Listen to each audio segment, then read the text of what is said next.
YouTube, welcome back to another video, and in this video you're in for a treat.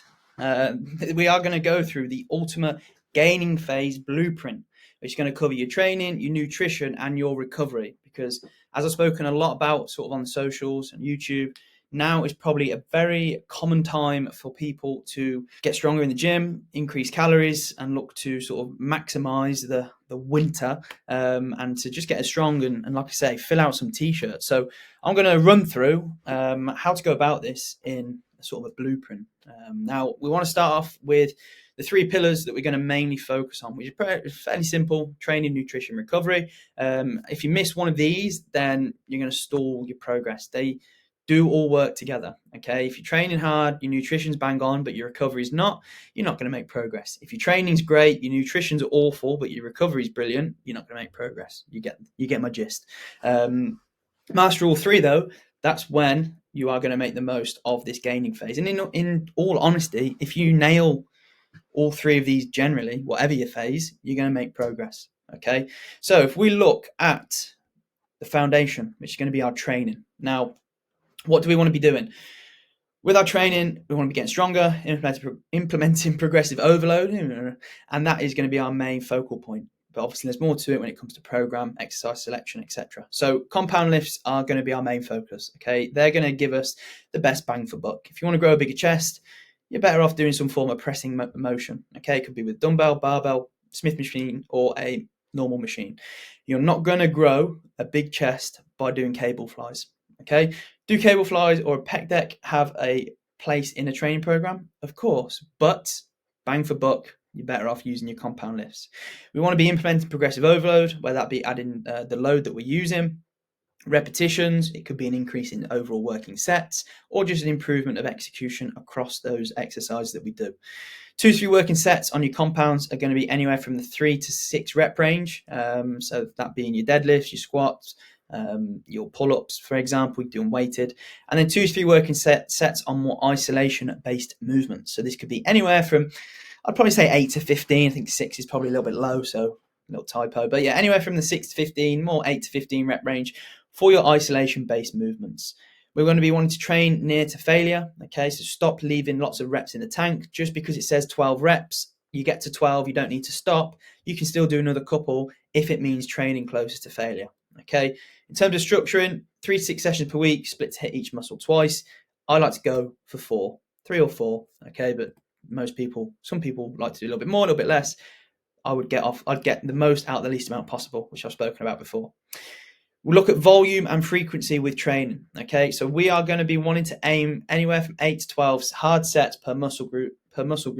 Is typically the best bang for buck. Now that can seem like quite low volume, especially if you're used to training maybe push-pull legs or a single body part split. Now the reasons why 8 to 12 hard sets is my personal preference is it's going to allow you to progress a lot quicker because you're doing less sets, and therefore it's going to allow you to train harder and put more into those sets because you've got less of them to do. We're spreading across 2 to 3 sessions, so you're not going to do all your chest work in one day, all your back work in one day. They are going to be spread out. If you're doing an upper body workout and you've got 2 sessions a week of upper body, you might do 4 sets of chest on upper body 1 and then 4 sets spread out on upper body 2. And at least that way you can maintain a high level of performance rather than doing all 8 back to back to back, where fatigue is inevitably going to be quite high. You want to track your lifts to ensure you're progressing. There's no need to do lots of junk volume. So, 5 sets of this or just going through the motions. We want to focus on quality over quantity, as well as intensity and execution across all of the movements that we do. Moving on to nutrition. So we want to be setting our calories. Now, we want to be seeing these additional calories as fuel to help with performance and maximize recovery. So if we have a maintenance amount of calories, which you can work out via an online calculator, we're probably going to want to start off with about 250 calories above our maintenance. The reason why I put 500 is because inevitably later on down the line, that will obviously increase as your body adapts and gets used to the amount of calories it's consuming. Bigger surplus is faster growth, but it just means more fat. So I am a lot more of I would much rather a small rate of gain consistently over a long period of time and minimize body fat. From a sensitivity perspective in terms of sort of the way that we can digest food and utilize calories, but also just from generally feeling and how we look. Okay, we want to be in a gaining phase as long as possible to build muscle. If after a month we're already really uncomfortable with how we're looking because we're carrying a little bit too much body fat, then the chances of you doing that for another 3 or 4 months might be a little bit slimmer. Okay, pardon the pun. So I like to go 0.3 to 0.5 kilo per week in terms of a gain, and we want to aim for as much whole foods as possible to help with digestion and overall health.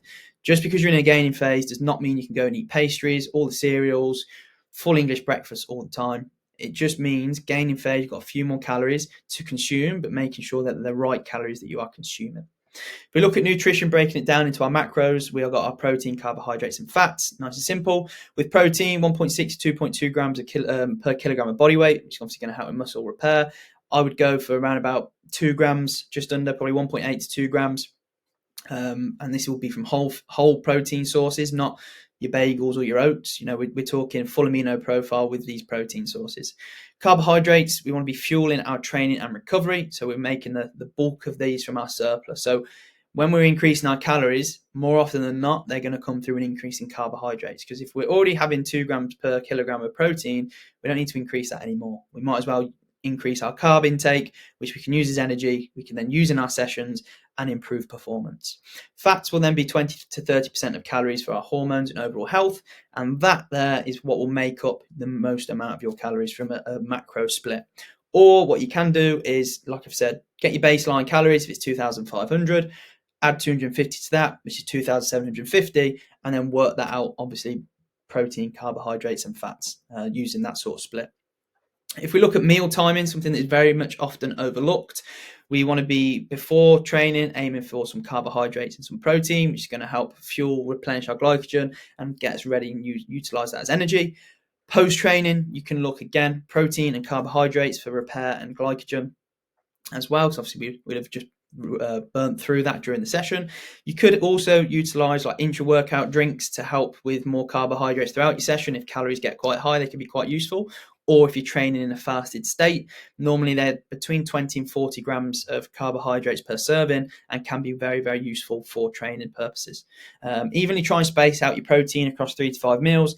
Just aim for protein with each meal. Something I'd say to a lot of my clients is, just to begin with, get protein in with each meal, and that'll bump it up, and you won't be far off your intake. So it's just something to think about across 3 to 5 meals per day. As well, we want to space it out, as this will help with managing digestion, as opposed to trying to cram big meals all together.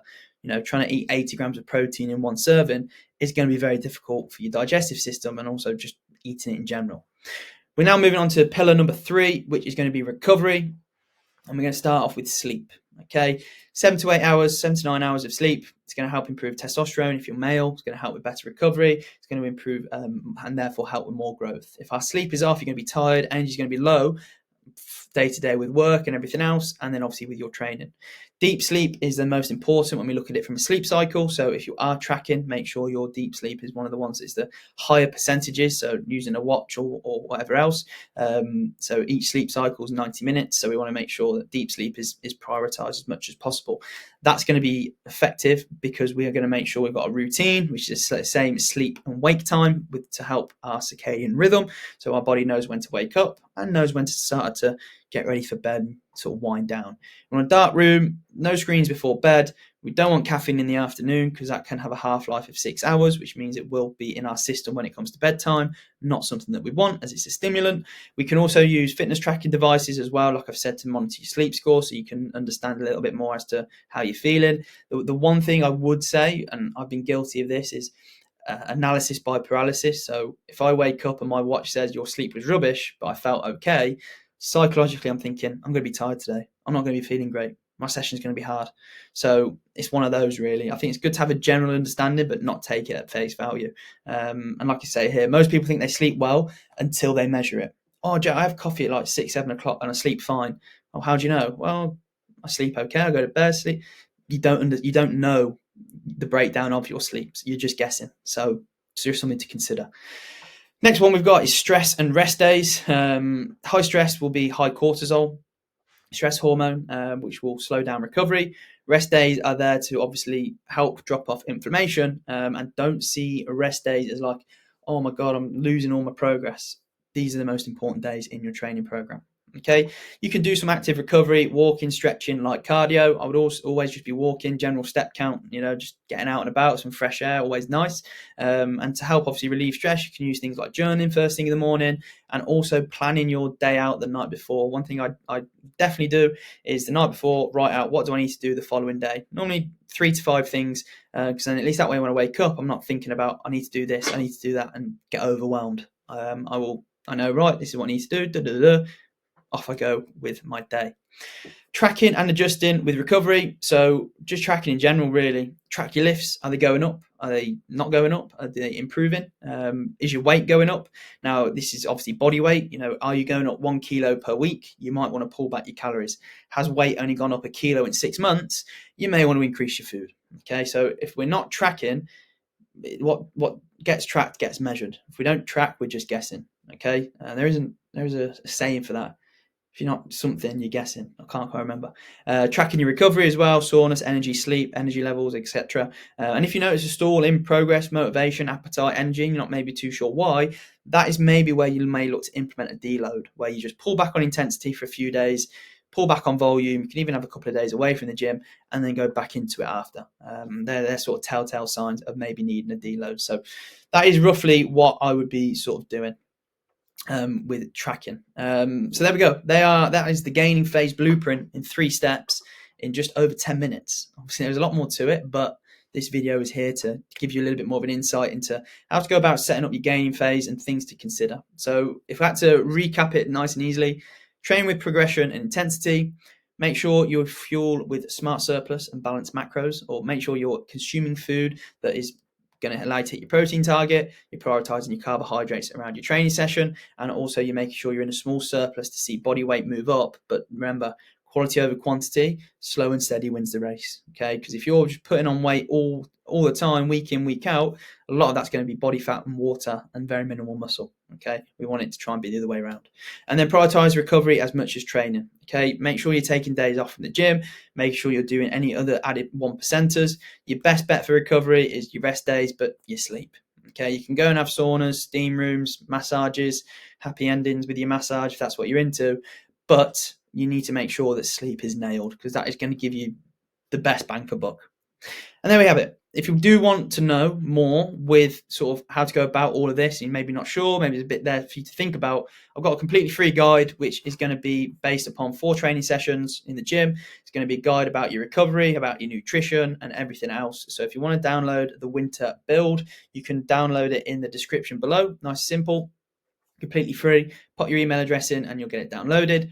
Or if you wanted something a little bit more one-to-one and work with myself on a one-to-one basis, you can book in a call again via the second link in the description, which will have a free 15-minute strategy call to basically understand where you're at, where you're trying to get to, and then we can sort of go through the coaching process and get you all set up. But other than that, hopefully this video has given you some value and you can take a few things away from it. If we did, make sure to like, subscribe, and I will see you on the next one.